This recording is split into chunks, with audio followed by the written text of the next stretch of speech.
Hey YouTube, how you doing? This is my second pro tip, and the first one I talked about denture adhesive, and we all pretty much know how difficult it is to remove denture adhesive from your mouth. A lot of seasoned denture wearers use mouthwash. Now, you could get a travel size of scope or something like that from usually a local convenience store. You can pop that in your little travel bag like I had, like I talked about in my last video, with the smaller denture brush in order to brush out your gums and all that. You can stick it easily in your pocket if you're out at a restaurant. Nobody's going to know that you have it. But I want to talk about, in this video, the budget conscious denture wearer. So you don't always have to use mouthwash. That's the idea to sell you a product. Oh, you should use mouthwash, right? Well, I'm all about being conservative. And one thing that I've found that works decently well is just simply salt water. Since I'm healing, I have to do saltwater rinses. And what I do is I try and clean my gums as well as I can with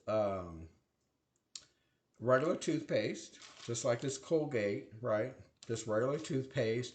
It doesn't have to be a fluoride toothpaste. My son doesn't like a non-fluoride toothpaste that I bought for him.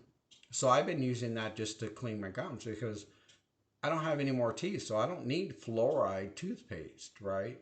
It's still abrasive like regular toothpaste. It just doesn't have the fluoride, right? So it's made for children, so if they swallow it, they don't get fluoride is actually toxic. And oops, sorry, I think that's a fly. Hope that's not a mosquito. Anyway, um, fluoride is actually toxic, and if you have too much of it, it's actually why we drink fluorinated water. I have no idea. It's actually probably the biggest cause of cancer in our country, in the United States, in my opinion. And the reason why a lot of people drink bottled water here, is because of fluorinated water, and it doesn't help tooth decay. It doesn't help decay at all. Actually, Europeans have a lower instances of tooth decay than we do here in the United States, and they don't have fluorinated water. But that's a whole different subject in and of itself. So what I found is I just take tap water since it's fluorinated already, right? And I add some table salt to it. So here's a pro tip from me to you is if you're out and you're running around and you want to do a rinse of your mouth, you could either get a little bottle of scope, which probably won't last you that long, but a lot of restaurants have these little salt packets, right? I don't know how well you can see that. Um, it's ionized salt. You can't really see it that well in my camera. It's, there we go. So what you could do is take a couple of these. I have a little baggie that we picked up at some point in the past that we never use because sometimes we run out of salt at the house. So if I'm out, when I was out before, I said, "Oh, okay, I'm going to pick up a couple extra packets." Or if we go out to eat, we get the plasticware. You get a salt and pepper packet in them. I usually just throw them aside, throw them in a Ziploc, and we've just had them here at the house. But in your little kit, pro tip number 2, you can take one of these little packets of salt or throw a couple in here so you have some extra. While you're out, your dentures pop loose, or you just want to, maybe you don't use denture adhesive, and you just want to rinse your mouth, and why pull out a thing of scope, or some type of mouthwash. You can be budget conscious, grab a little pack of salt, ask for a water cup at the restaurant, go in the bathroom, and put the salt in the water. This will make about a cup of salt water, this little packet here. And you can rinse your mouth out.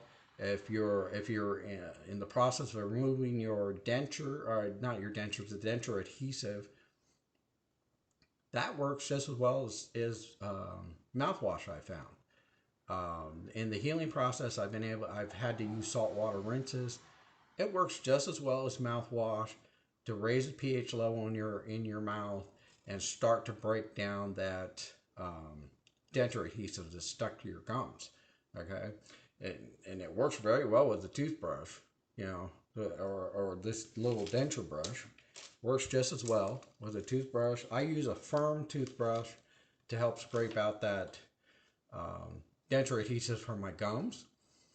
I use my little saltwater rinse, and I'm good to go. So, you know, you could throw a couple packets in your little to-go thing, have them at work. It's great for your gums. If you have any sores, it'll help heal those sores up. It's great to have a little bit of salt on hand. And you use regular tap water. You ask for a glass of water at the restaurant.